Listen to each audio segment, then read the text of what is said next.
তো রমজানে high intensity কম করতে হয়, রিল্যাক্সিং ব্যায়াম বেশি করতে হয়, মানে হাঁটাহাঁটি, হ্যাঁ, মানে ইয়োগা টাইপ এই ধরনের। আর আমরা যদি খেলি তা আমরা খেলবো আসর টু মাগরিব। আমরা যদি জিম করি আসর টু মাগরিব, বাট আমরা কি করব, অল্প সময় করব, যেন বডিতে ডিহাইড্রেশন না হয়।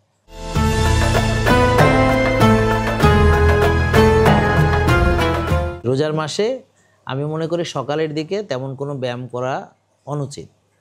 আপনি হয়তো একটু হাঁটলেন, ঘাসে হাঁটলেন, আপনি হয়তো কিছু স্ট্রেংথ ট্রেনিং না করে স্ট্রেচিং ট্রেনিং করলেন, ইয়োগা টাইপ ট্রেনিংগুলো করলেন, এগুলো 15-20 মিনিট, দ্যাটস এনাফ। আর আমি ধরেন ব্যাডমিন্টন খেলবো ইনশাল্লাহ ইফতারের আগে। কেউ যদি জিম করতে চায় ইফতারের আগে, তবে জিম যদি কেউ করতে চায় সিরিয়াস, সে যেন 30 মিনিট বা 45 মিনিটের বেশি জিম না করে, এবং রোজার মাসে, এবং সে করবে সপ্তাহে 4 দিন বা 5 দিন, এবং অবশ্যই করবে ইফতারের ঠিক আগ মুহূর্তে।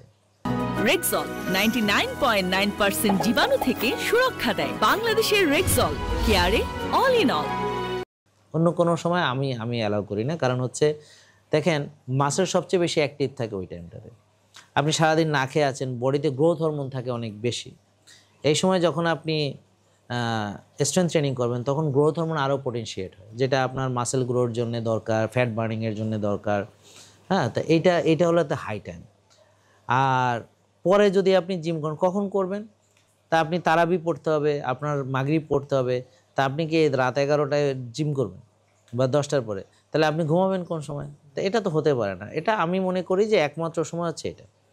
তো এই হলো আমার জিম বা ব্যায়ামের ব্যাপারে। এখন আপনি যদি চান যে না আমি আসর টু মাগরিব হাঁটবো, ইটস ওকে, ভেরি ফ্যান্টাস্টিক, আরও ভালো। তো রমজানে হাই ইন্টেন্সিটি কম করতে হয়, রিল্যাক্সিং ব্যায়াম বেশি করতে হয়, মানে হাঁটাহাঁটি, হ্যাঁ, মানে ইয়োগা টাইপ এই ধরনের। আর আমরা যদি খেলি তা আমরা খেলবো আসর টু মাগরিব। আমরা যদি জিম করি আসর টু মাগরিব, বাট আমরা কি করব, অল্প সময় করব, যেন বডিতে ডিহাইড্রেশন না হয়। আমি পার্সোনালি বলতেছি যে আমি 21.1 কিলো মানে হাফ ম্যারাথন আমি করেছি শেষ রোজায় ইফতারের আগে। আলহামদুলিল্লাহ বেঁচে আছি, কোনো অসুবিধা নেই।